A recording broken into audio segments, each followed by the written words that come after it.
Welcome, my friends. Welcome to another edition of More Bad News, brought to you, as always, by Camel Cigarettes. Um, this is part two this week, and I'm going to do something a little bit different this week. I'm going to share my screen and present material this way, so that we can not only see the notes. I'm going to show you, but I can also present the material a little bit easier this way.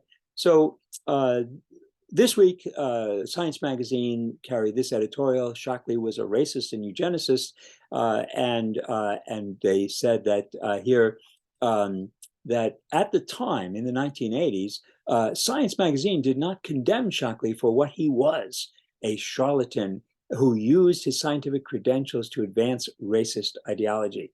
Well, I gotta tell you, here I am in 1984, testifying for the Atlanta Constitution in a libel case that Shockley brought against the newspaper. Shockley's theories were similar to the Nazi experiments. Shockley was a racist, and here is my mentor, Jerry Hirsch, in 1981. Writing an article entitled "To Unfrock the Charlatans," arguing that the scientific establishment, Science Magazine, the scientific establishment needed to come forward and to condemn these people, and instead it took them 22 years to catch up to us. I also wanted to share with you this week. This is my godson, Adam. Teachers, students are often like their children, especially the relationship can be quite intimate. And I had two students, Muhammad and Safa, and the two of them are now married, and this is their son, born in October. This is Adam, and I was asked to be Adam's godfather. So I now have a Muslim family. Very, very sweet, very, very sweet children. And I've been invited to Saudi Arabia. I don't think we're going to be there anytime soon. But I wanted to now take a look at the causes of the war here. This is the point of this. It's a little easier to do it this way. The climactic 7 Years' War, as I said, this was the war 1756 to 1763, in which the British emerge triumphant. They are the major imperial power of the world. They have driven the French out of Canada and out of the Western United States, Western America. It's not obviously, and the war was an enormous cost to the British Empire, and after they are trying to bring some order to the management of the empire. And one of the first things that they established were these vice admiralty courts. The colonists were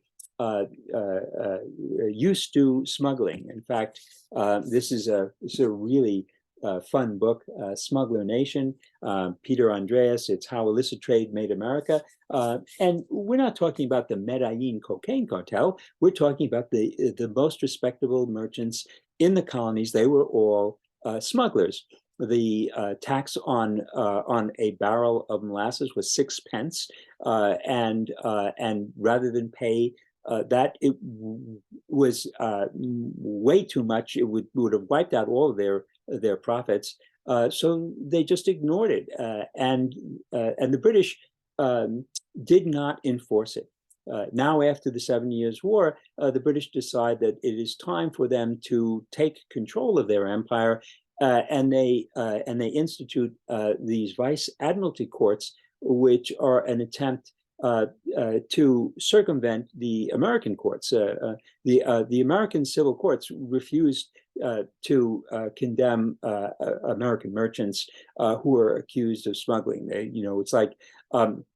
So the British established the Vice Admiralty Courts, which are military courts, admiralty courts.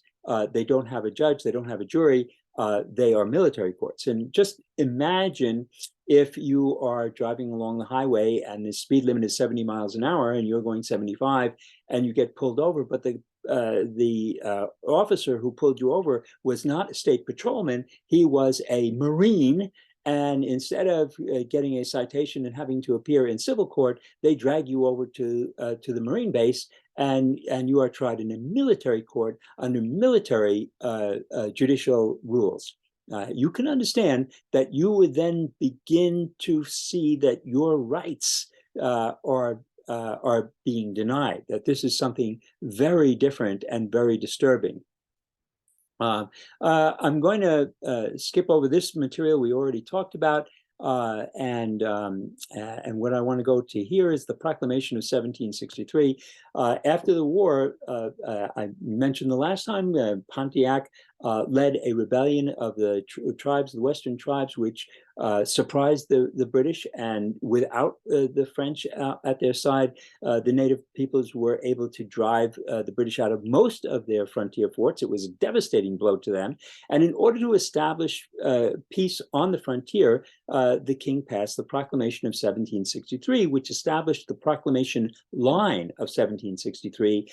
And this line went basically down the Appalachian mountain chain.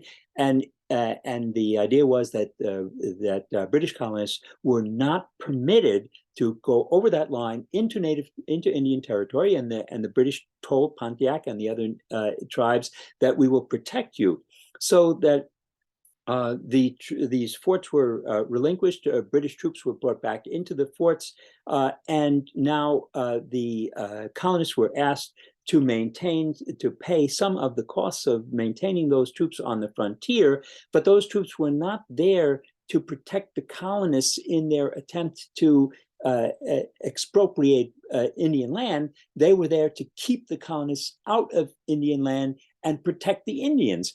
And for the colonists, that was just an abomination. They were being asked to pay for something that they absolutely did not want.